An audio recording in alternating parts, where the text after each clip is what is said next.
everyone, my name is Aaron Christensen, and this is Horror 101 with Dr. AC, celebrating classic horror throughout history with new episodes every Friday night.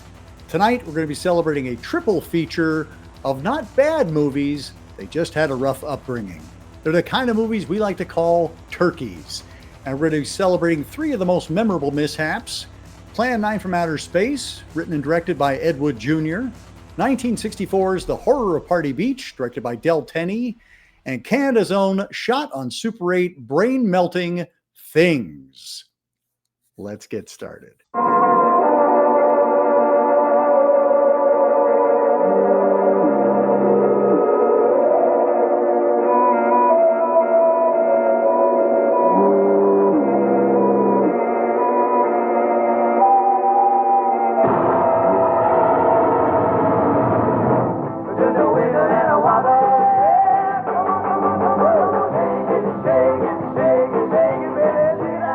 The beach set twists to the big beat sound of the Delaires, swinging out with 6 rocking hits, while the cycle gangs burn up the road and strong-arm their way into the party with fists flying, while teenagers prepare for a secluded slumber party, ghoulish atomic beasts who live off human blood.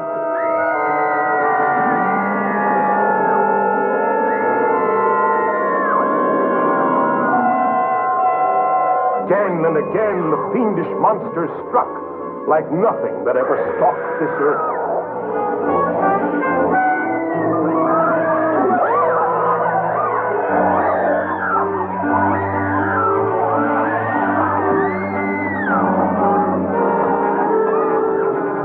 An entire city in the throes of panic, at the mercy of demons from the dead.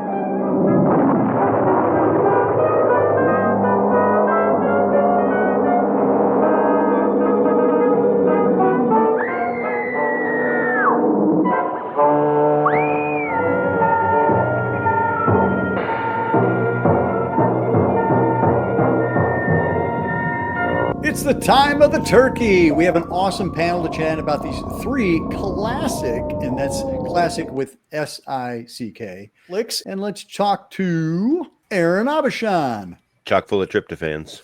Jon Kitley. Hello, turkey lovers. John W. Bowen. I'm muttering. Thank you. Damian Glonick. Gobble, gobble. And Jason Kaufman. Howdy. And we are here to chat about Plan 9 from Outer Space, The Horror of Party Beach, and Things, 3 prime turkeys to chat about on Turkey Day. We're recording in advance because this is going to be airing on Turkey Day itself, Black Friday. John, if you don't mind, kind of giving us the origins of Turkey Day, at least as you've come to know it. Turkey Day, I started that in 2003, and the plan was just to spend the Black Friday in a safe place instead of shopping, or at least I thought. Was sitting and watching some of the best of what I call cinematic shipwrecks. The best of the worst, or we're really going to try hard, but just miss it by that much. I started doing it in 2003. AC started joining me in 2005. This will be my 20th Turkey Day. Oh, okay. Wow. I'm not sure when, maybe 2010 or so, all of a sudden the numbers started piling in. And now we get somewhere between 10 and 15 people twice a year to watch 7 of some of cinema's finest masterpieces. Indeed. And that was inspired by the Medved brothers' book, The Golden Turkey Awards. Well, actually, it was inspired by MST. When they used to do their 24-hour marathon or Turkey Day marathons on Black Friday, they would show reruns for 24 hours. But through the course of the years of my goal of redefining what a turkey is and not what those idiot brothers claim it to be, a turkey is not a bad film. They did coin the term, I think. They did coin it, and I'm trying to recoin it. You're reclaiming it. Yes. And Damian, when did you start doing your own Turkey Day? Because I know you were inspired by John to host your own. I was inspired by John. It sounded like such a fun time. I started around 2009, 2010, and it's been going strong ever since.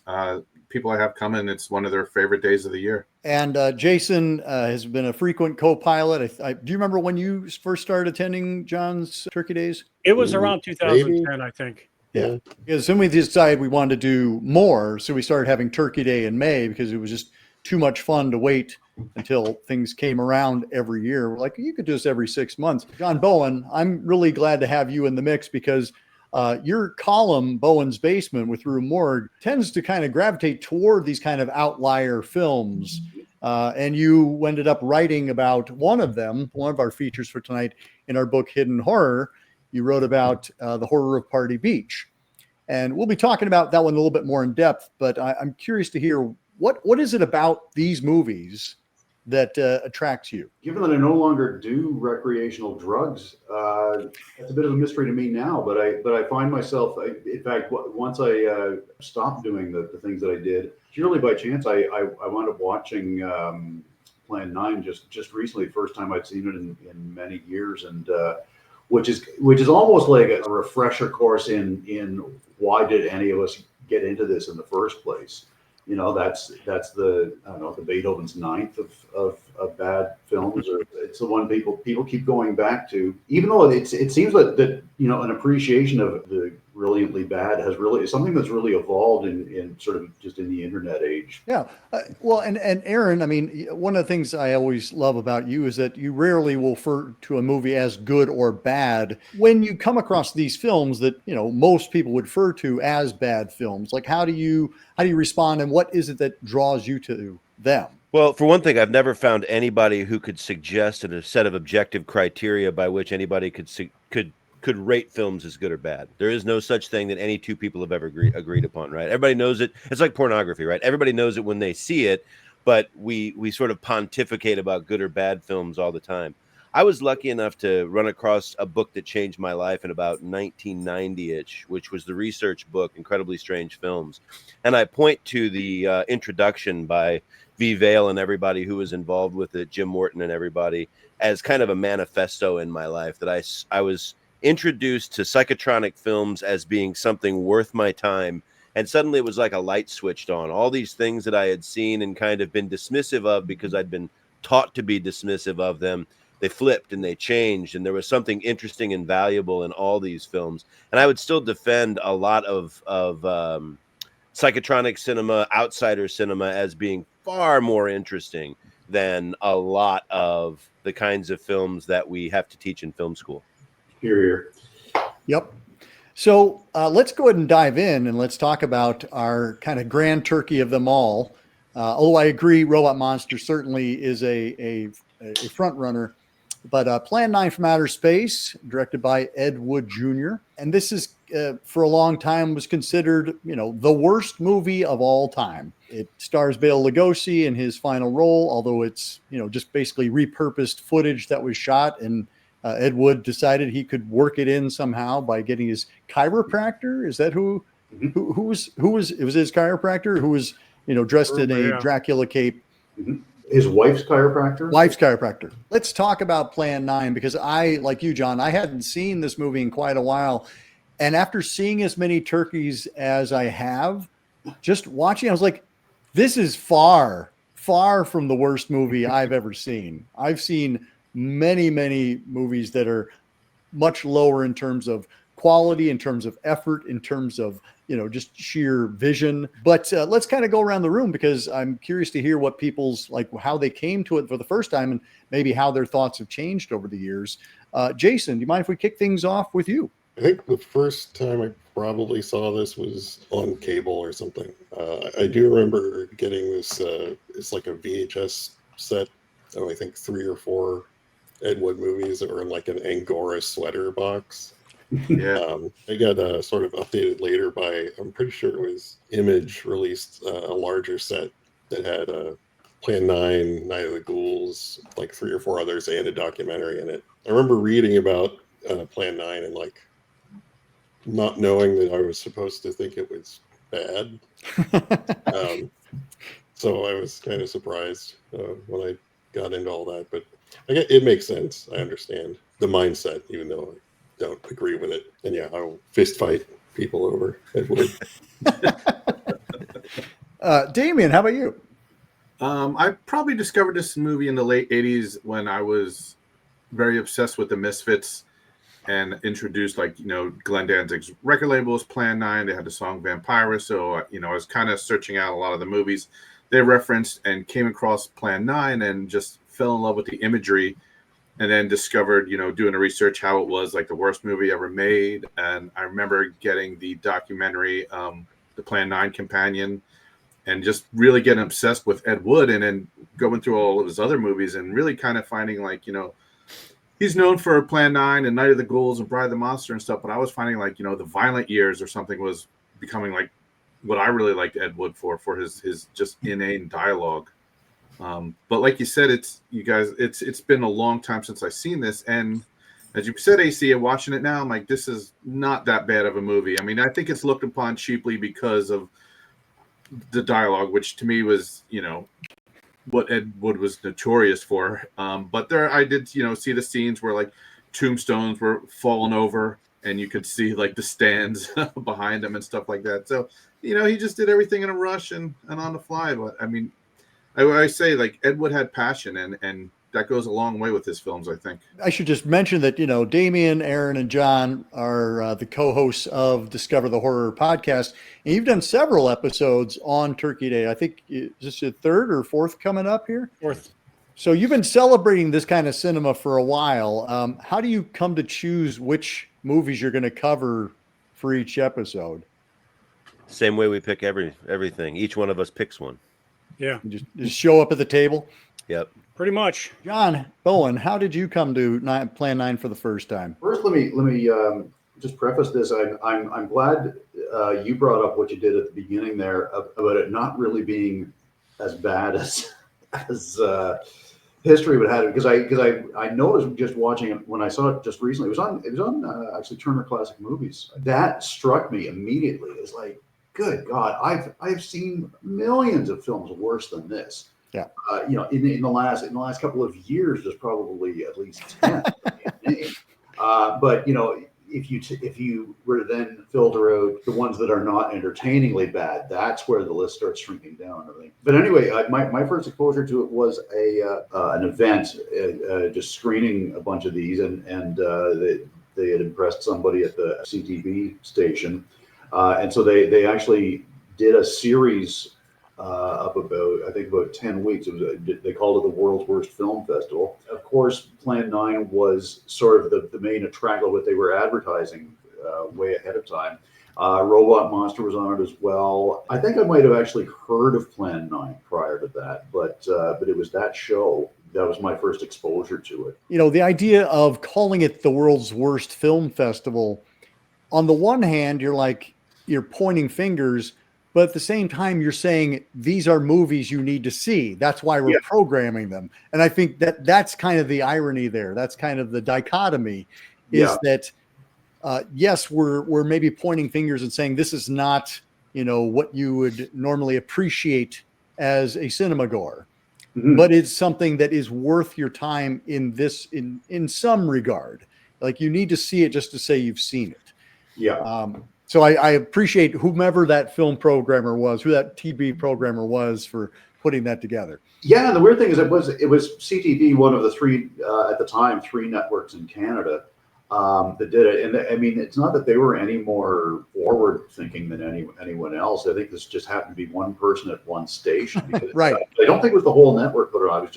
I think it was just anybody who was within what was then broadcast range of Ottawa. And Kingston is just a sort of a stone's throw. Well, it's about an hour and a half drive from Ottawa, so we could get these with the aerial, before cable.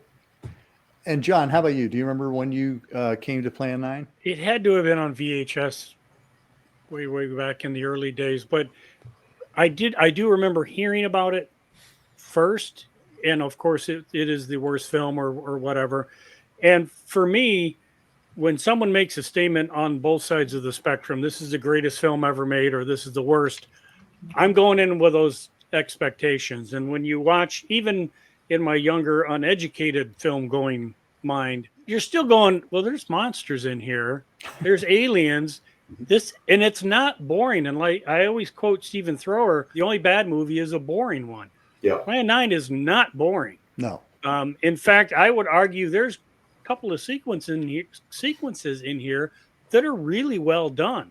Every time Vampire is on screen, is creepy as hell. Again, it's one of those things that that negative moniker of a bad film, or so bad it's good, or all that BS. No, Wood didn't have any money.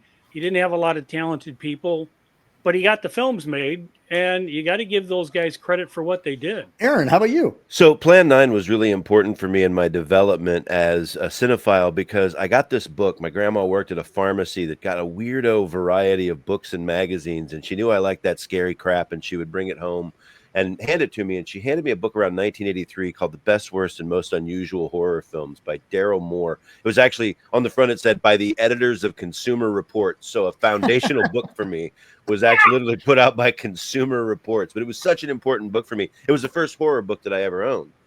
And it taught me so much, and it got me so interested in seeing so many older films that I didn't really have access to. You know, the silent stuff, Phantom of the Opera, the Lon Chaney stuff, all that. It was really important to me because it constantly crowed about how Bride of Frankenstein was the best best horror film ever made, bar none.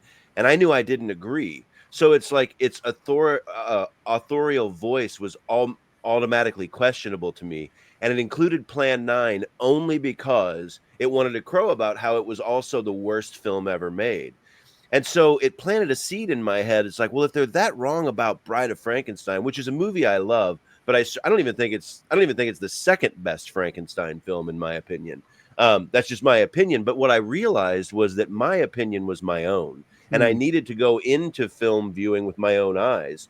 And so when I saw it, I was ready. I saw it finally somewhere in the mid to late 80s. I found a shitty old VHS copy of it.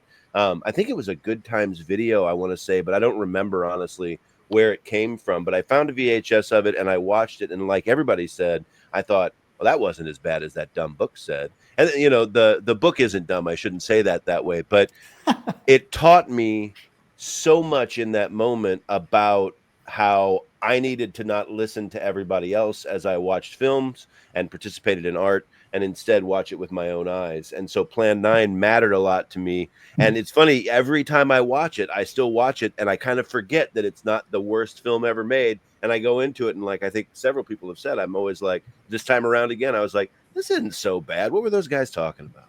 Yeah, there's a hostility against it. I was like, why pick on this movie? You know, when they're certainly, but I think perhaps the reason being kind of what I was saying earlier is that it is entertaining, and therefore you can feel good about recommending it to people as the worst movie ever made, because you know that they can appreciate it. It's kind of low-hanging fruit in terms of the things you can point out that are not conventionally professional. You know, like you can go, oh, okay, like you said, the wobbly tombstones and the dialogue. That cockpit. The shower curtain. The little shower curtain behind. And whatever the hell those discs that they're using to fly that plane. I'm not really sure it's like this little cigar box. But that's the thing. Like, there are so many kind of things that you can pick out, and you can feel like, hey, I'm a cinephile. I can appreciate what is different about this movie than other, quote, good movies. We've already kind of started talking about like what it is that makes this movie special. What are some moments and things that kind of jump out at you? Like when you think of Plan 9, you're like, you got to see this, because that's kind of what these turkeys are. Is there an excuse to say, you got to see this? What are some of the moments that jump out at folks? I like when the cop is pointing with his gun. Yeah. You need to go over there and do that. And then he pushes his hat up like this, and you need to go here. And that kills me every time I see that. You're like, wow, that would not fly today at all. Well, I wrote down like hunter safety, dude. Like, like nobody, you did not pass that class. Also, we got just an amazing cast of, people like Tor Johnson, Vampira, as you mentioned. So some genuine names, or people who became names as a result. Yeah, the audacity to get someone to stand in for Bela Lugosi and to continue those scenes is just, courageous beyond anyone's belief that someone would actually do that in a movie. I don't think that I had ever internalized that there was a name for that. Apparently coined by Sam Raimi, a fake Shemp. Yeah. I somehow have missed that in all the time. So I was like, yeah, I've learned something this time around. I wanted to throw out real quick too. I think that the most critical thing to see in this film are the spaceships and the clear fishing line. That's Yeah. my favorite. Of course, that's my yeah. favorite part. Yeah. I mean, that's pretty much iconic now, really. If those spaceships flew like that, that is going against all known aerodynamics. Everybody inside because- would be like, whoa. Yeah. The Bela Lugosi thing, when they talk about the old man's buried in the crypt here, because they've created no association for this guy is Bela Lugosi. So when this guy comes out of Bela Lugosi's crypt, it didn't occur to me that that's actually supposed to be, because he looks nothing like Bela Lugosi. He's clearly taller. He's got different hair. And he's doing this, which something Bela Lugosi never does before we see his character died off. Like, there's no connective tissue there. And it's only later that you go, oh, that's actually supposed to be the old man that Bela Lugosi is playing. I don't know about you guys, but when I was a kid, Halloween, if anybody was dressed like Dracula, they'd put that cape over their nose for some reason, even though those two things aren't connected at all. But it created this kind of, again, this sort of cultural shorthand. Well, It's like Frankenstein with the arms out. The arms out. Yeah, this is also now associated with Dracula, even though at no point does Bela Lugosi or anybody who ever played Dracula, as far as I can remember, ever like block their, unless the sun's coming up and they're doing that. There's a Kids in the Hall sketch where an old guy's trying to seduce a young guy he picked up at a hockey game, and he comes out in a Dracula costume, prancing around like this. Mind if I swoop? Mind if I swoop? That's the best line. Lou Costello does it in Dracula versus, or Evan Costello meet Frankenstein. He's doing the Oh, really? Right. the Lugosi impersonation, even though Lugosi never does it in the movie either. But Right. But by then, well, even by then, that became the parody. I do love the gun acting. I think it set a high bar for like all of cinema history after that. And I really like the shot of Tor Johnson just like climbing out of the grave. that It's up like- Yeah. is amazing. Trying to climb out. No, he's dead. He was getting there. He's doing I his really- best. I really found that open mouth thing of his like genuinely creepy as fuck. Yeah. Yeah. And despite the general ludicrousness of it all, it's like that is actually kind of effective, you know. That's another thing Wood didn't get credit for. He found people to play the interesting characters, the monsters. Maybe not so much on the aliens in the film, but for the monsters. We have Criswell kind of doing the opening narration, which sets the tone brilliantly. You know, just the kind of the nonsense that he's spouting. There is a childlike quality to the plotting of this script.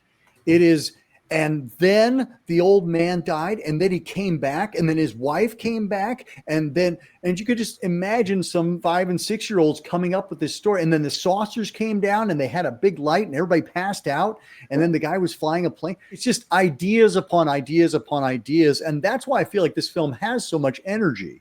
Is that it really, he's not bothering to set up characters, he's not bothering to set up relationships. He's just off and running. It's actually really well paced. For a bad movie, there's a really good rhythm to it without leaving you in the dust either. For all its absurdity, it's got a plot you can follow. Yes. But it never drags, which is something you can't say for a lot of other bad movies. Well, and one of the things I was thinking as I was watching this time was that there is a theatricality to it in that, like, when the spotlights pass over people, there's no actual, like, what that is. We don't know, but we know that it's connected to the aliens and it has power and knocks people out. And it's like, it's a device. It's a theatrical device that says, this is the alien. Yeah. And like with the little, saucer on a string goes behind the space station, we're like, okay, that is the flying saucer going into the dock. You know, it doesn't happen on any kind of like expert technical level, but we understand the storytelling. And I think that's kind of the genius of Ed Wood here, is that he knows how to tell a story in cinematic terms.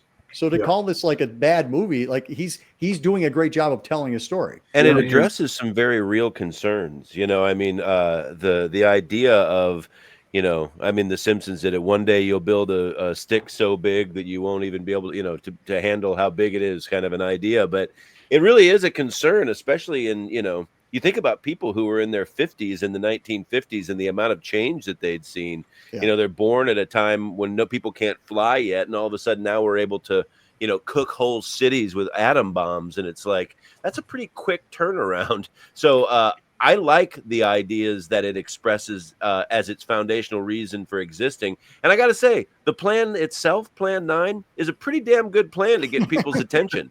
Yep.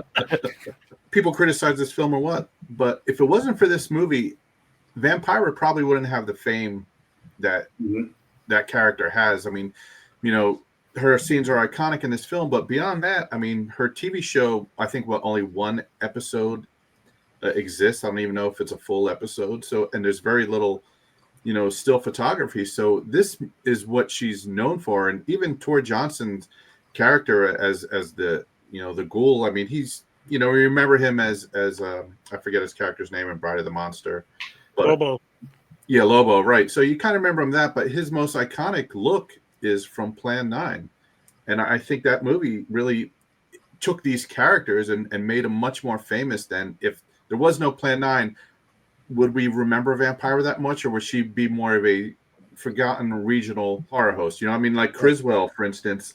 I've never heard of Criswell. I don't know of anyone who does, but he had a TV show, and I don't know if that was just an LA thing, and he was more popular on the West Coast. But in this movie, it made like, oh shit, Criswell predicts, and you know, it was a big thing. But I don't know, was it?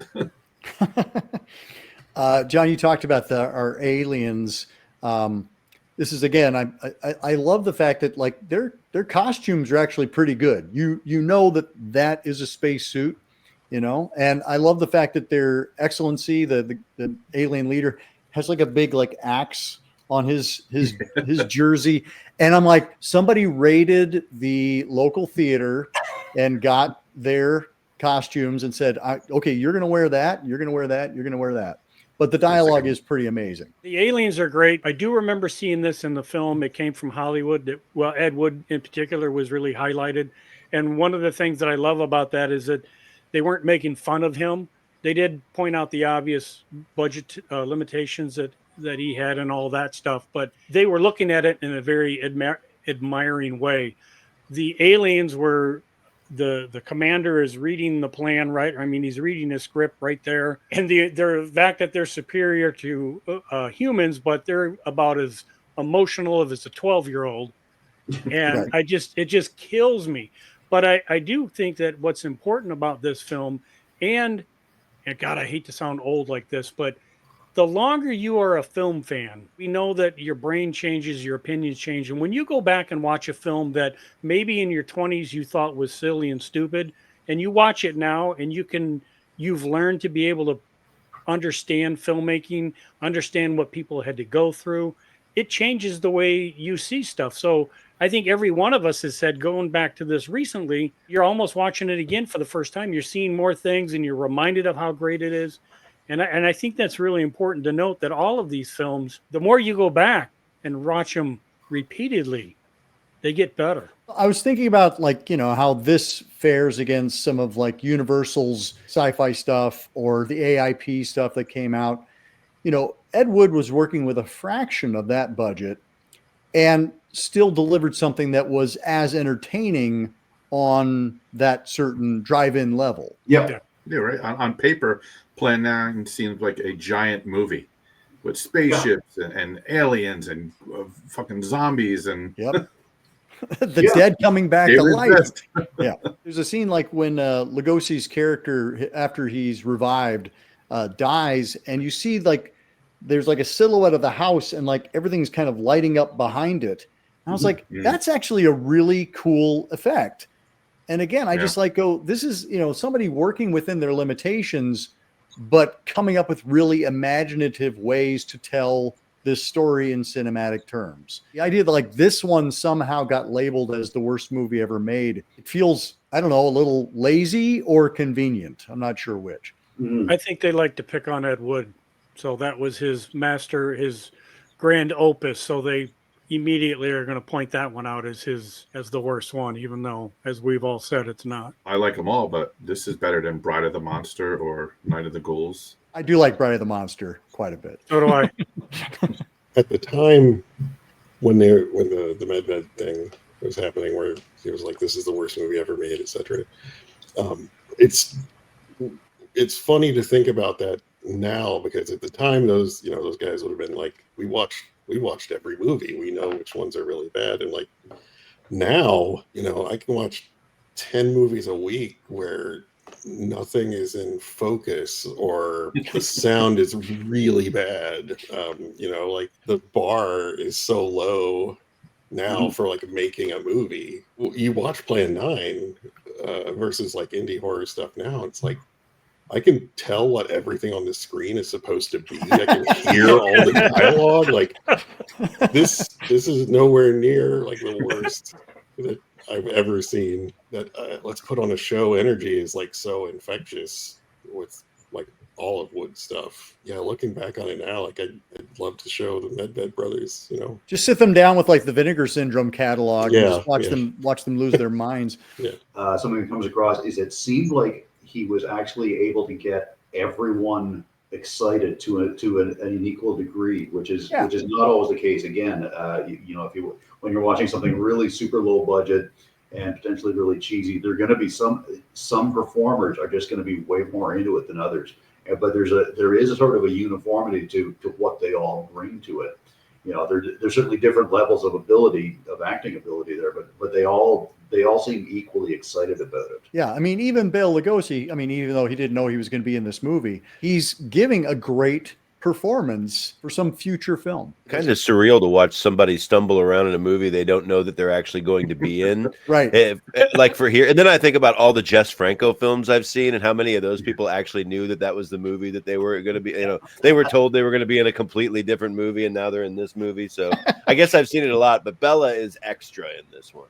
Yeah, for sure. Let's jump ahead to Horror of Party Beach. Came out in 1964, celebrating its 60th anniversary this year. And as I mentioned, John wrote the essay for it for both, I think, Rue Morgue's underrated movies and for Hidden Horror as well, right? I've written about this so many fucking times. I'm worried that I'm just going to be quoting myself, which is something I hate when people do. Well, what I said before, but yeah, like I'm basically going to be repeating practically everything that I say to you guys now. I've probably written or said it at some point before. The premise for Hidden Horror was kind of like what you guys do for Discover the Horror. People came with suggestions as to movies they wanted to cover, and then we kind of like figured out which ones would fit well together.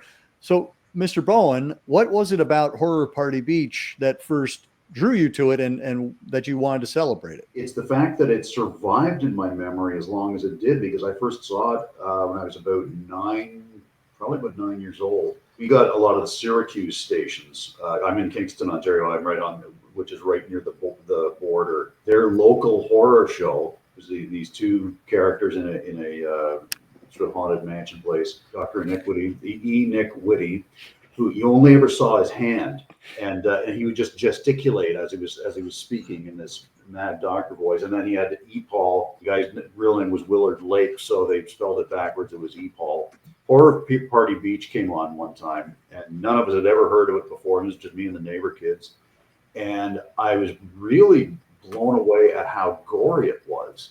Yeah, because I knew it was early. I knew even at 9, I knew that stuff from the early 1960s was not like what they were making in the 70s, and so that really jumped out at me. And these fucking wacky monster designs. So I remember that for years and years, and never heard of it again. It never seemed to be on TV, like was never on the Late Show or anything again. God bless, the internet age. That was where suddenly I'm connecting with all these dorks all over the place who have actually heard of this movie and are obsessed with it. And it had sort of been in the back of my mind for years and years, watching it as an adult, going, "Oh my God, this is just one of the best bad movies." It really has developed a following, during this particular age. I remember reading Dance Macabre, and Stephen King was the first person in all of those ensuing years, that the first other person who mentioned this thing, and he infamously called it an abysmal little wet fart of a film, which I'm sure he meant the best possible way. I mean, we all have a whole long list of them, I'm sure, that we were exposed to years ago, didn't think you would ever meet anyone else who'd ever heard of them, and now just look at us. What you just said there, you know, about Stephen King name checking it, he wouldn't name check it unless it was significant, Right. unless it meant something in some way. That's the thing that often gets lost sight of, is like, you don't talk about the movies you don't think about. You don't talk about the movies that you can't remember or didn't make an impression on you. You're going to remember and talk about and celebrate the movies that are unique and special and resonate, and they keep you coming back to them. Damien, how did you come to Horror of Party Beach for the first time? The first time was through that documentary. It Came from Hollywood. Seeing it on that, and like, wow, look at this crazy monster with what they said, like the hot dogs in the mouth. Where can I find this film? And I located like a really bad bootleg copy of it, and it was like, oh, you know, that's kind of cool, but it was so dark, and there's so many nighttime scenes in that film. It's like you couldn't really see much of anything. And I eventually got the DVD, screened it at a Turkey Day, and I was like, you know, that of course that's a turkey movie, but it was still kind of fun. And then picked up the Severin Blu-ray because I really love the poster for this. This is one of my favorite posters. Oh yeah. And the Blu-ray, you know, I was like looking, I watched it again. I'm like, this is great. And then, you know, watching it again right before the show, I'm like, I love this movie. I really love this movie. It's like the best rock and roll monster beach biker movie ever made. This movie is the epitome of fun, and it has like everything you could want in a movie all crammed in one. Yeah, and it takes itself seriously. I think that's the thing. Like, it brings the rock and roll, it brings the monsters. Like you said, John, it brings the gore. Like, it really is like, it's playing for keeps, but it's fun. It is there to entertain. It's not looking to change anybody's life. So I mentioned Incredibly Strange Films before, which was my introduction to Ray Dennis Steckler. And then I really finally started to find a bunch of Steckler films in the mid to late 90s. I actually moved in 97, I guess, to a place to be close to the best video store in that town in St. Louis that I moved back from Seattle. So I was like, you know, several blocks away from a place that rented that kind of stuff. So I made my way through all of his films. And after that, I was hungry for more. And I had managed to read about the fact that Incredibly Strange Creatures That Stopped Living and Became Mixed Up Zombies was the first horror musical, but only by this much, because Horror of Party Beach was right behind it. And I got to say, I unabashedly, from day one, even though the copies I saw first, I love this movie. It brings together so many things. So I was really into the sort of, I guess, third wave rockabilly scene that was happening in America in the late 90s. And so this is just, you know, crappy monster movie, beach party movie, rock and roll movie. This is all the chocolates and peanut butters colliding in a screaming orgy of fun, in my opinion. There's a poster tagline. I was going to say, there's the, hey, where were you when they were promoting this movie? Yeah, exactly.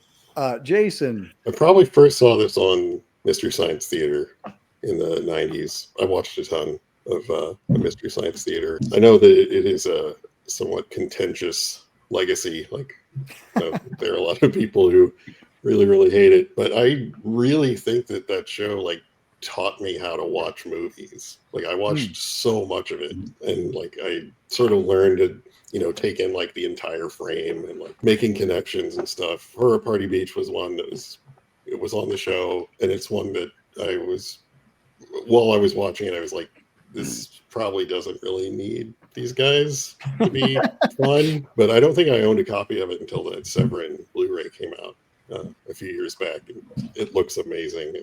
Actually, that's a great observation, Jason. These movies, you know, like at Turkey Day when we watch, I mean, there's some jokes occasionally, but mostly it's just letting the movie work its magic and just appreciating the absurdity when it arises, as opposed to feeling like you need to provide the comedy. The entertainment is there on screen. And I think it's the appreciation of knowing what a movie, quote unquote, looks like, sounds like, behaves like, and to watch something that completely goes against those rules. Movies that show up on Mystery Science Theater, they are those kind of movies. They're the ones that violate what the norm is, and yet are still entertaining enough that people, again, want to showcase it. John, where did you come across it? Do you remember? It Came from Hollywood. That film introduced me to so many turkeys that I cherish all of them. The funny thing with Horror Party Beach, outside of the hot dog mouth monster, that movie is exactly what it sets out to be. It is a beach movie, biker movie, musical, monster movie. I mean, it's everything, and it literally hits every one of those notes. Yep. So when you try to describe someone that it's a biker monster movie on a beach party, and that's a legit description because it's got it all in there. To John's point, I wasn't expecting how gory the film was. There's a lot of Bosco or whatever they were using for blood, but I'm also on we never see the other monster that's in there that they use because there's a different costume. Yeah. Yeah. Terrifying looking. Yeah. The Sesame Street aliens, you know. Yeah. Very, Yep. very scary without the hot dogs. But again, the more you learn about these movies and you see these poor bastards in these costumes where the head of the creature is above their head, and these fuckers are having to try to walk in uneven ground on rocks. Yep. So if anybody deserves Oscars, these fucking guys into costumes, that could not have been easy at all. And on top of that, they had to walk funny too. Like it was not just awkward. You look at it was sort of different from one monster to the next, but there's one that has this sort of hunched over. Directed to move that way. Yeah. You could compare this to any of the bigger budgeted sci-fi films from Universal and them. It had the wacky science in there, the accidental discovery of how they're going to be able to fight it. That's one of my favorite parts. Yeah. It's that voodoo. Oh man, like you have to do the warning beforehand. Okay, excruciating racial stereotype alert. Like if you're gonna get your panties in a bunch about a thing like that, you might as well just not watch it right now because LaBelle, I'm telling you, is just. She's like a fucking parade float of racial stereotypes. You assume that if you turn her upside down, maple syrup's going to come out of her head. Exactly. Yeah, exactly. Like she's just everything that was ever done to black people in B movies in that era. She's like all of that crammed into one. LaBelle like seems totally down for this. Like she's given a great performance, even if she recognizes that these are stereotypes. She leans hard right into all of them. Oh yeah. I'm sure she must have. And plus, I mean, she's got that dude that looks like a motorcycle ran over her. That's really something. So this is produced and directed by Tenney, who also did Curse of the Living Corpse and I Eat Your Skin. And it's written by Richard Hilliard, who also was the director of photography. And Richard Hilliard was the director of another movie that's in Hidden Horror called Violent Midnight, which is kind of a proto-giallo and definitely worth checking out. One of those, it's, again, shockingly better than you expect it to be for its budget. This was basically created, we're going to do a rock and roll, beach party monster movie because Alan Island, his family owned a chain of drive-ins, and they're like, well, if you make this movie, I'll make sure it gets played and we'll make some money. And they ended up doing so well that 20th Century Fox ended up picking it up and distributing it across the country. So, I mean, it became a major hit on the drive-in circuit. I love stories like that, by the way. Me too. I just think that is such a cool homegrown way to make a movie. It's so, I mean, I'm glad that the Hollywood system exists to elevate something like that, but the fact that a film can be made regionally, specifically for certain kinds of theaters, and that it obviously has its audience in mind when it's being made. It's like, we're going to give these kids a show. It was made for completely cynical reasons. And yet it winds up, it has so much heart and it's so entertaining and energetic that so nothing but good came out of that. Yeah, shot in and around Connecticut, on the beach, Stamford, and I mean, like when they talk about going to New York, it's like, yeah, because you can go to New York if you live in Connecticut. To get sodium. Yeah, that's a major plot point. Right? Like somebody has to go get it, but and all you need like is an a hour's hot drive. Ugh. One of the other cool things I like how he shot the Curse of the Living Corpse back to back with this, right, and double billed it. So he basically created made his own double feature.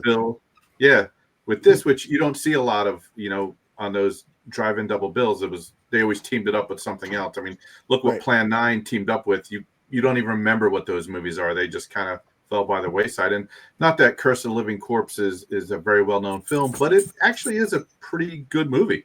And I know it's on that one DVD version that Dark Sky. Dark Sky, Yeah. But I think it carried that, isn't it? It's on the Blu-ray too, that as a second feature, isn't it? The Severn one is just Horror Party Beach. We should talk about the Del Airs, which are our musical, and they perform 6 songs over the course of this movie. And something I didn't know, but because I really liked the music, the score for this, I think it's genuinely effective in terms of creating atmosphere and tension. And that is, it's composed by Edward Earl, who is one of the Del Airs. Whereas Wilfred Hilcomb is labeled as the musical director. Edward Earl doesn't get credit as the composer. But I love the sound design on this movie, and I love the score. Have you guys all heard about the sort of unfortunate coda to the Del Airs? Well, they were from New Jersey, I think. Yes. And so they had a pretty good following just sort of on the bar circuit. The movie did a lot to boost their profile. It didn't make them rock stars, but it really boosted things for them, especially in that region. They were playing somewhere it was on the Jersey Shore, I'm pretty sure. Bobby, the guy with the glasses, he had gotten completely shit-faced drunk and was told by management to go home. Trust me, I'm a musician. I've been playing bar gigs for decades. I've never heard of a club saying one member has to go home. Usually it's a whole fucking band. So they just sort of brought this guy in to play keyboards for the rest of the night. What they didn't realize was this friend and a friend of his who was there were on the lam after an armed robbery or several armed robberies. Oh. And after this show, they abducted and executed 2 cops. It wasn't a shootout. Like, they basically held these guys at gunpoint and boom, boom, murdered them both. It's sort of what derailed the Del Airs. They were connected. The Del Airs got connected with that crime. What shitty luck. Yeah, it's terrible. I'm going to try and get this plane back off the ground now that you've totally... It's sorry. What a fun movie also. Yeah. Happy Monday. Something I didn't realize until this most recent viewing was that our 2 main characters are brother and sister. John Lyon is his actual name alongside Alice Lyon. And that's why you never see them kiss or do anything other than cuddle or kiss on foreheads or anything like that. So he changed his name, I think, to John Scott. John Lyon and Alice Lyon are brother and sister. And Alice Lyon was Del Tenney's wife's roommate. And that's how she got the gig. Apparently her speaking voice or delivery or something was so bad that they ended up redubbing all of her lines. And so the first time she saw it was at the premiere, and she was like, "That's not me." We talk a little bit about the monsters because, as you said, we have the hot dog monster, which is just a great kind of iconic look. And our production designer is the one who designed the monsters, and on the one hand, he was looking almost to make it absurd, almost as a joke, because Del Tenney saw it and he was like, what is that? But nobody is going to forget that monster. That's a key element. You have to have something that's memorable. For better or for worse, people remember Robot Monster for the same thing. I mean, no hot dogs, but for the idiocracy of the costume, this is another prime example of that. Where do you get the idea to stick all those hot dogs? Of all the kind of monster mouths to make, there is nothing even remotely close to something like that. Exactly, and because so much of the design is very obviously a riff on the Creature from Black Lagoon, but like the tongues, that's just the most what the fuck element of the whole thing. They're not even pointy teeth or something. It's really rounded. I also love the audacity of the transformation sequence. It's like, you want to, how do we hide how threadbare this is? I know. We'll throw the whole fucking thing out of focus. The entire thing. Yeah. Well, also, what are these skeletons that are at the bottom of this Connecticut beach. I'm like, who died and just got left It there? was like a pirate ship, wasn't it? Was that right? Yeah, Is it- you can actually see Yeah, I a, think so. an old a ship's wheel there embedded, Yeah. okay. which is obviously like they took it, with those fish tank things that you could buy, but the fish don't Yeah. give a flying fuck about, but it looks cool. Yeah, there's and because they have obviously like goldfish or whatever swimming around there. All the pirates that were in Connecticut, I forget. Yeah, that's right. Or maybe that's where the biker gang dumped their victims. Yeah, that of course is an actual biker gang that they Yeah. used, who still exists today. I just found this out that Charter Oak MC still exists to this day, and they're a Hell's Angels affiliate. Nice. Do you have any stories about them executing anyone? Or? Well, I'm sure there must be. Yeah. God damn it. Yeah. Even the monster that's not the hot dog monster, the other you can kind of understand, like, toxic waste spilled on the skeleton and it made that. Yeah. Like, okay, Yeah. that can kind of make sense. But where this toxic waste made the skeleton into look like that creature, it's like, where's the connection there? They give you a whole explanation that it's a combination of human remains and Right. sea life and algae, and it's all right there in the script. You just got to listen for it. Some good science there. Yeah, well, I mean, Roger Corman would say you have to give them something. It doesn't have to be particularly convincing or anything, but just as long as you make a little bit of effort, the audience will go along with it. When we sat there talking about Phantasm, well, they have to crush them because of the gravity and the heat. Okay, yeah, Yeah, there you go. that sort of flies here as well. Seems I've also- legit. at the risk of diving too deep and hitting my head and becoming a paraplegic, I can't help but in recent years I've sort of found a thread that runs. But I mean, there's sort of the obvious thread that runs from Creature from the Black Lagoon to the Horror Party Beach to Humanoids from the Deep.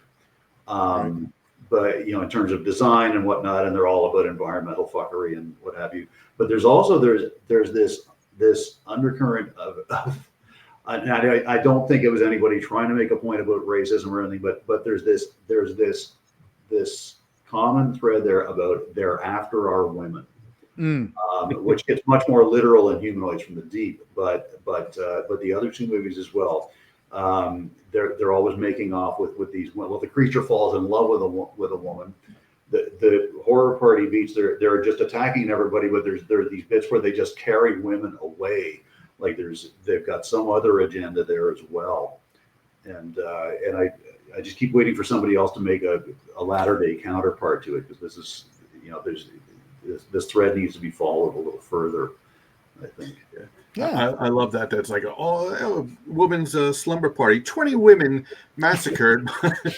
Jeez. Yeah, and they're all sitting there singing feminist folk songs. Who has a slumber party with 30 women or 30 girls there? Jesus Christ, there's not enough pizza in the world for that. Yeah, exactly. I love how Alice they're actually couldn't pillow fighting too. Like at the one Yeah. part where she's on the phone, they're actually having a pillow fight in the back.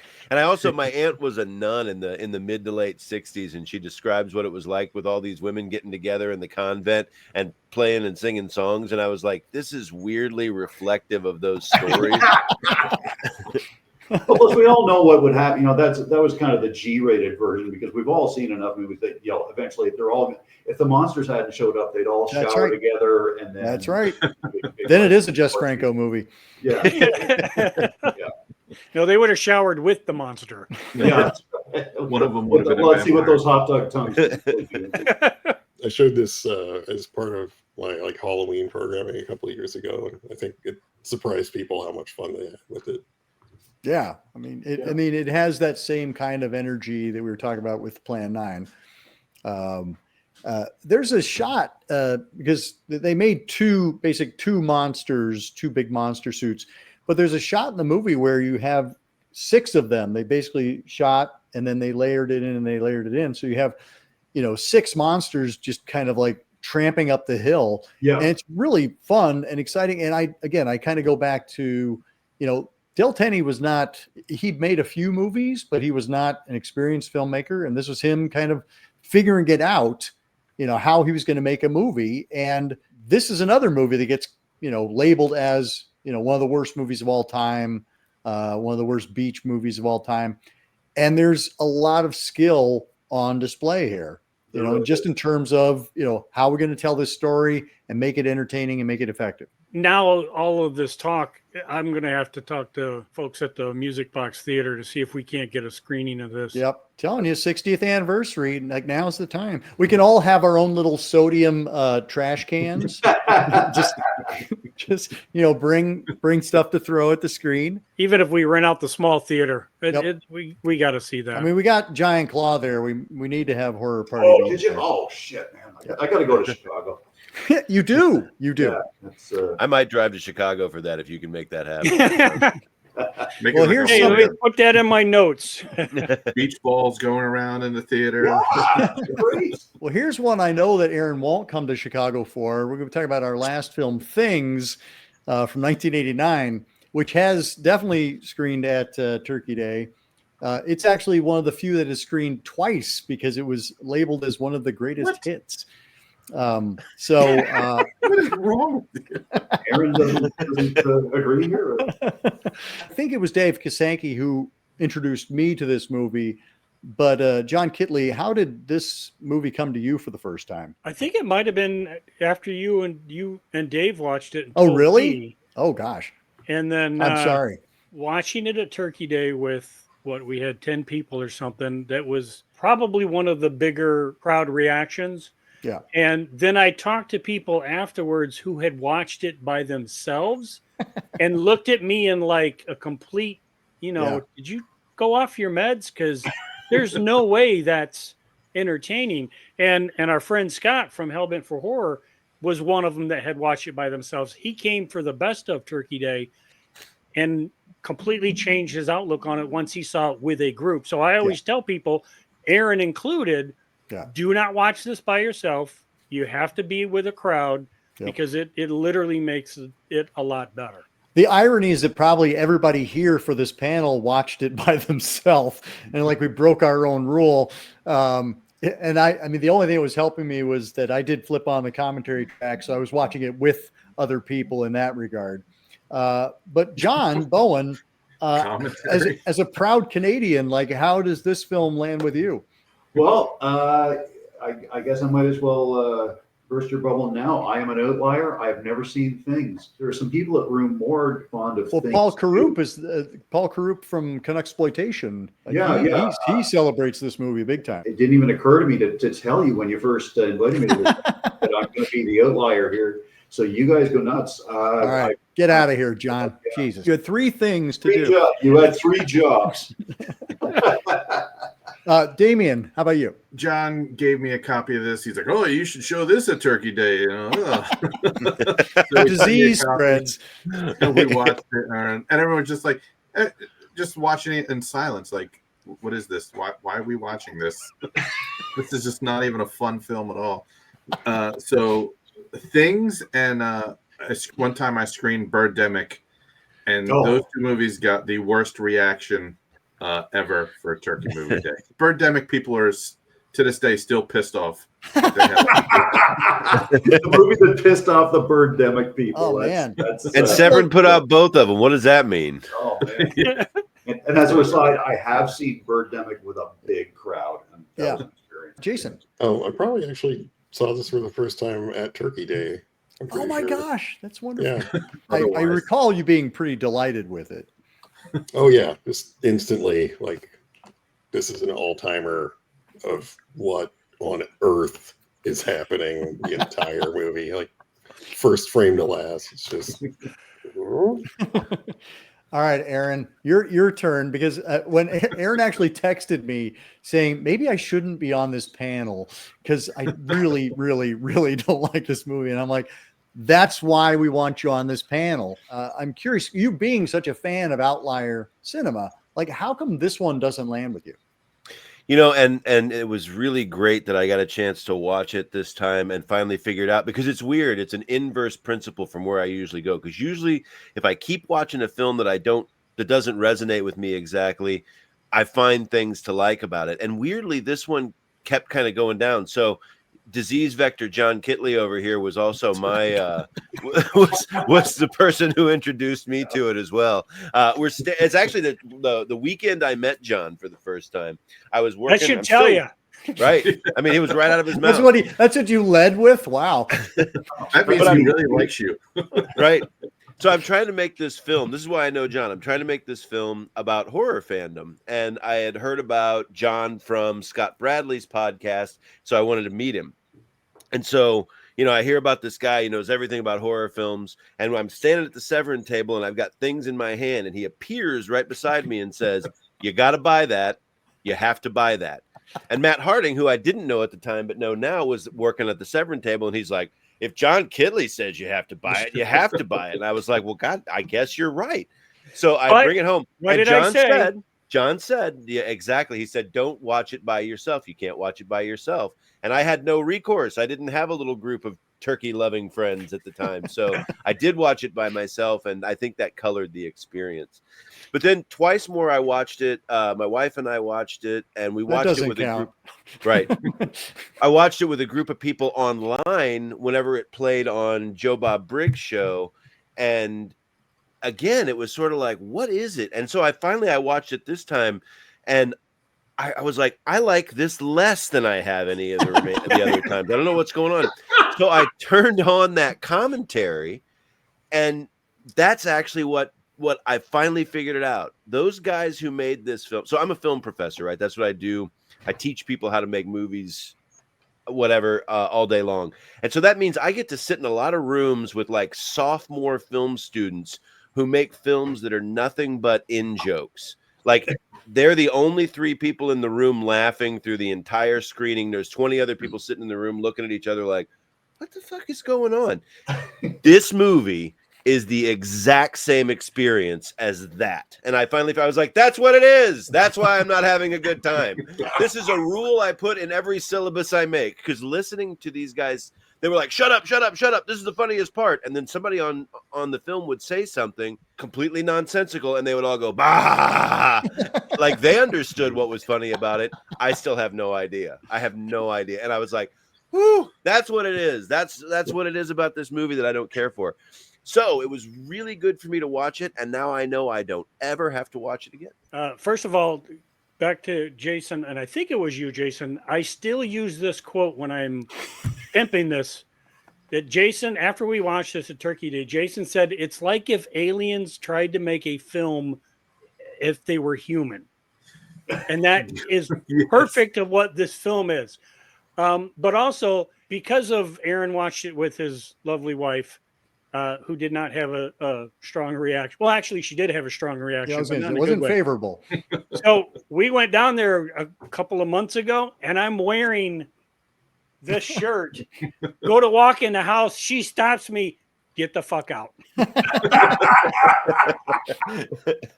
So I know anytime I go south to St. Louis, this has to stay at home under threat of death. There's something about this movie, the charm. It's just so insane. The dialogue makes no sense. What they're doing makes no sense. It's gory, sometimes for no reason, and it's insane. Yeah, but it is. That's a good description. I watched it. Yeah, it's like an AI 50 years ago was told to make a movie. Here's stuff that horror fans like. Go. But this last time I watched it by myself, I was laughing through it. Yep. Okay, tell me this much then, is because I'm still at this point, I'm completely divided about whether I even want to see this now. like looking at this sort of friendly civil war that's going on. Yeah. It's that kind of movie. So Yeah. now you do need to watch it, John, so you can separate. You can pick a side. You want to stay with, the intelligent ones or the haters over there? Yeah. Okay. Tell me this one. Is there nudity? There is. Yes. With the first 2 minutes. Full frontal nudity. Yeah, to your point, Damien, it is kind of a greatest hits of horror stuff. I mean, there is nudity, there is gore, there is not greatest hits. No, I mean, well, the greatest elements, like No great anything. No great anything. You Come have on. an amazing newscast with Amber Lynn. Amber Lynn. doing the news. Why? What was the purpose of Well, any the of purpose of Amber Lynn is to give us a name that's going to get Right. this movie noticed, and then also you get information because she's there telling you about what's happening inside the house. Exactly. You don't And a need lot of some other narration. unnecessary You got things. Amber Lynn right there. No, she's my third favorite porno actress named Lynn. There you go. But kind of what I was saying is like you've got colored filters, you've got music that is discordant and off-putting, that creates a genuine atmosphere of unease. There's so many things I like about this movie. Great again. Because it is great. It is. But watching it this time, I was like, why are there so many credits at the end of this movie? Well, What did all these people do? they're not all those people. That's the thing. Like a lot of those are made up names. If you go That through, makes you're like, more sense now. I mean, I just had an epiphany though while you were saying that. Like another film school thing. In the old days, whenever I would introduce people to nonlinear editing, all of a sudden in one box they've got every dumbass wipe and transition that you can come up with. And so I'd finally got to the point where I was doing an assignment where I was like, get all the stupid wipes out of your system. So we do an experimental project. This movie is that. This movie does exactly that thing. It's like, all right, well, there's going to be some colored lights and some dumb music. Yep. And they're going to refer to the painting on their dumb, gross apartment wall as being one done by Salvador Dali, which they keep their tape recorders and coats in the freezer. I mean, there's so much awesomeness in this movie, and one of the best things about watching the with the commentary was that it reminded me of this book, Cinema Sewer, which has a great like multi-page interview and reviews and criticism. Both people who love it for its insanity and people who can't stand it, much like this panel right here. But it did get me to bust out my Cinema Sewer, and I'm like, I'm absolutely going to read this again. So I have one more thing to be thankful for with things. I don't know. Congratulations, guys. We've been discussing this movie for how long, and you have left me completely undecided whether. Yeah, I'm sitting here with five fellow nerds who have not swayed me one way or the other. it's inspired by Boarding House. That should get That's you a going. great double feature. Yep. That would be and it's an worth awesome pointing double out that I feature. just wrote an article about Boarding House because I like that movie. So Yep. Well, also I'll they were send you my inspired disc. by Evil Dead and Driller Killer, and they were inspired by a bunch of things. Our two filmmakers, if you want to call them that, Andrew Jordan and Barry J. Gillis, they met in a political science class and learned that they had a mutual love of horror, and they decided they were going to borrow $4,000 from Andrew's parents, and they were going to make a movie. And from thence it sprung. And the great thing about this, I use that word again, Damien, I'm sorry. The great thing about it is that they already had distribution. Somebody had already agreed to distribute the film before they had completed it. And that was kind of their golden moment, because it was these hometown boys done good. And so they were appearing on local television and watching some of like the promos, like where they're showing like full on gore sequences, presumably on like, the local Family Hour. It's pretty wild. The Intervision Blu-ray has a chock full of these behind the scenes and interviews and things like that. It gives you a deeper appreciation for it. LOL. So they got $4,000. I assume they spent all of that to buy Molson and then had to get other money. Well, It was- 2,500 of it went to Amber Lynn. I That was was just my gonna say, joke. most That's of what I it- was going to say. John, I'll send you my disc because I no longer have a use for it.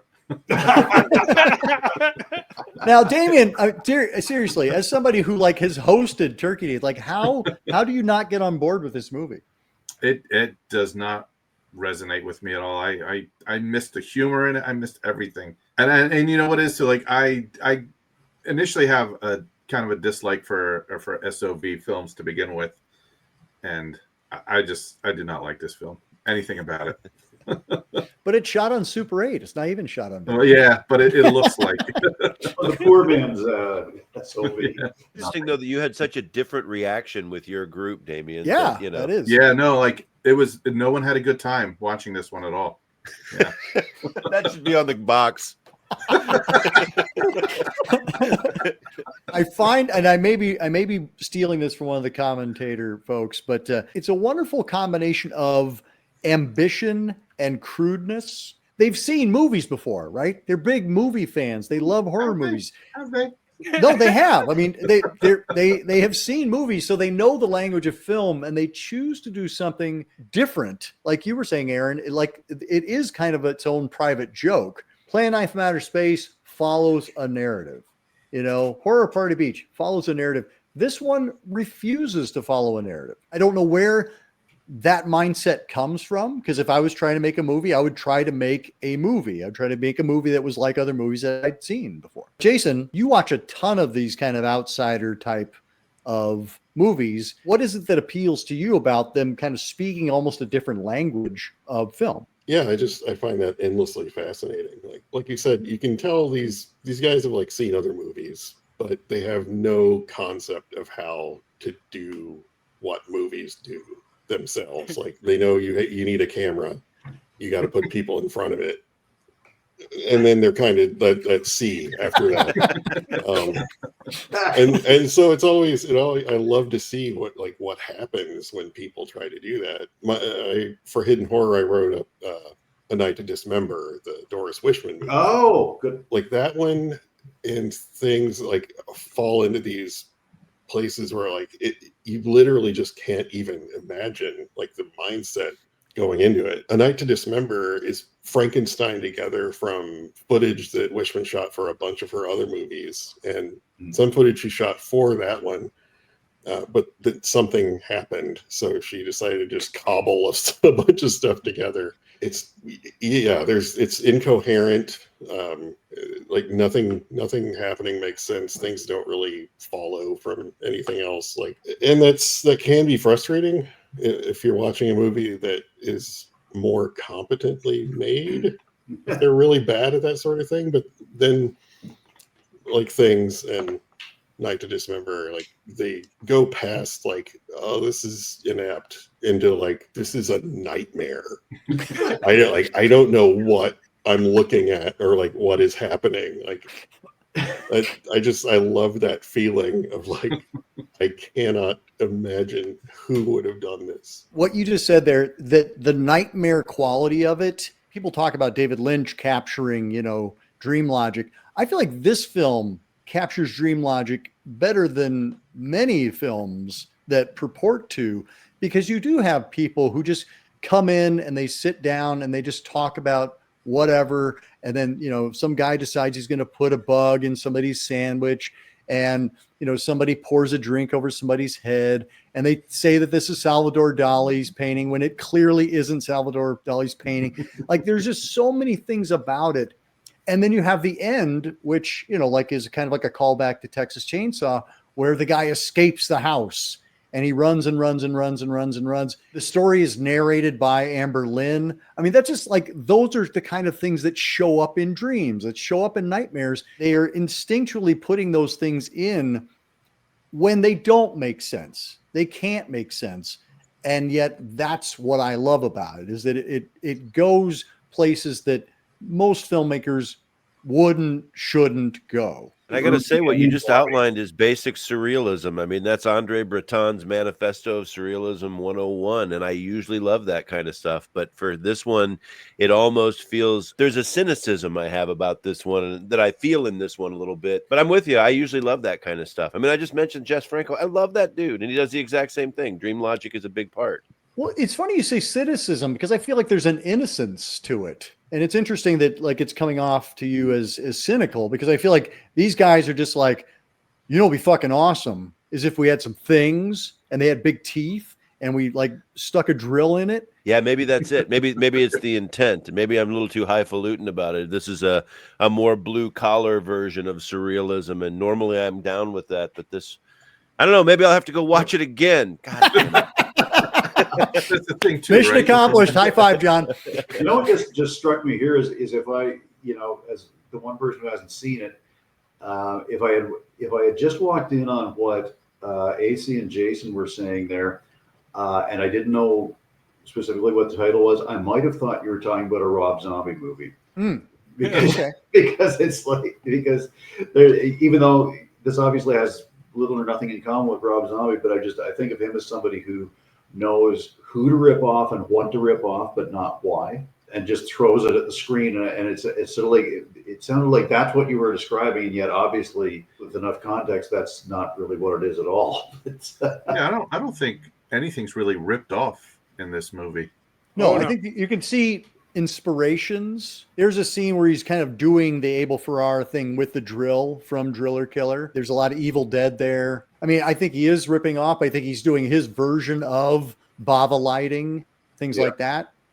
Well, I mean, I use ripping off in the best sense. Yeah. I mean, there's a lot of, I love a lot of very derivative stuff, as long as it's good derivative.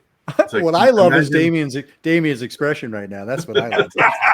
Imagine making a movie with monsters and no creativity anywhere in sight.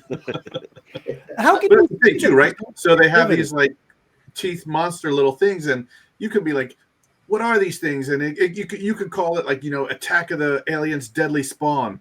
What are these things? I don't know, things. And that's the movie. But see, that's how just this it. That's movie the beauty of it. You don't know what they are. If you tell them, oh, it's a big giant mouth creature with teeth, well, then that's leading it in there. This one is like completely off the wall. You have the whole, I have to have a baby.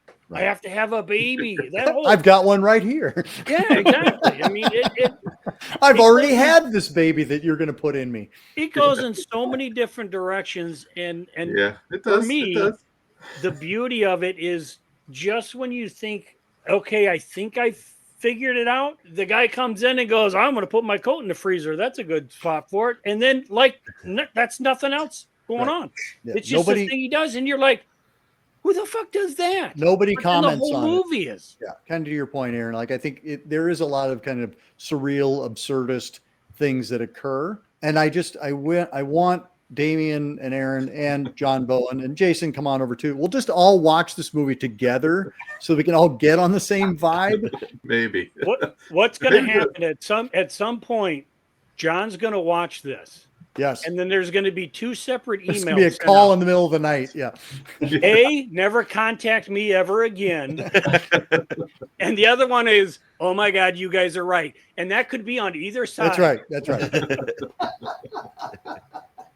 Thank you so much. These movies, you know, whether you love them, whether you hate them, whether you vibe with them, whether you don't, Or whether you've seen them at all. yeah, they're all kind of examples of, it's something that's outside of the system. It's something that feels like somebody who doesn't necessarily speak the same filmic language, but still is making a film. John, you kind of talked about what makes a turkey a turkey. It's a movie that has aspirations to be a movie and is falling short for whatever reason. And they are trying. I think these ready-made cult films, that's why they don't resonate the same way. That's something that I was thinking about earlier, is the idea of like the pre-made cult thing. Is the first time I saw Birdemic was after I'd seen After Last Season, which that name might not mean anything to After a lot of which? people. After Last Season. Jason subjected me to that as well. The whole other thing. After Last Season is just this. I don't know how to explain it. The guy who made it thought he was making like a techno thriller, but you watch it and it's just people sitting in rooms with like cardboard walls, and it's so far out, like away from anything that I've seen before. It makes Skinamarink look like the Fast and the Furious. Yeah, it's like Wow. There's no like That's rough. the pacing is like non-existent. It's just there are these people, they're in rooms. The sound is really bad. Like I know it's playing for Turkey Day next week. But then, and you know, there's no question. Like, okay, this is wild. And then I saw Birdemic. I'm like, this kind of looks like they did this on purpose. I felt like Birdemic was like intentionally being goofy. Yeah. Well, it's as like a Sharknado. side note, when I saw the screening of Birdemic with a big crowd, the guy who made it, I can't remember his name, but he was there. He was answering audience questions. Yeah, James Nguyen. He was there, which really sort of that kind of flavored things as well, as you can probably imagine. Well, I had the unique opportunity to hang out with him for a whole day. Oh, really? Yeah, because we brought a friend of mine and I programmed Birdemic 2 when it was on tour, like around the country. And when they came here, we did it. I took the day off and I was just driving him around and like hanging out with him all day. That was an amazing experience because I revisited Birdemic after that and like, no, I can see now, like He meant it. he meant, yeah, like he meant everything he was doing. Like he knew what he thought he was doing. Yeah. And he did it to the best of his ability. And it was evident with me. It was like the crowd were like they've just watched this fucking movie to begin with. So I mean, there's you have that to filter everything through. But then when he's doing all this Q&A thing, it was like everybody is trying to just figure out, is this guy for real? Right. And I remember Dave Alexander, bless him, our editor at the time. He hosted this thing, and he'd had 90 minutes to think of what to say to the crowd after it was over, and it was just perfect. He said, "How do you like this? The guy had 10 grand to make a movie, and he made a movie, and everybody applauded." Right? So that kind of set the tone. But it was the because he was so like sort of earnest and everything. And yet he'd been obviously sitting through a bunch of screenings of this thing where everybody's just hooting at it. Everybody realized that, so they're all just like sort of scrutinizing him. I've never seen that. Not even when like Toby Hooper was present for a Texas Chainsaw screening. The level of trying to figure this guy out wasn't nearly as intense as James Nguyen. Like everybody's going, "Is this guy fucking for real?" It reminds me of seeing Veronica in the theater with Danzig and oh fuck! Really? Yeah. That's a lot of people going, "Is he serious?" That will forever be one of my favorite movie-going experiences of all time. That was an incredible night. Yep.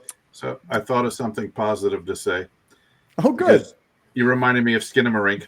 I like things better than Skinamarink.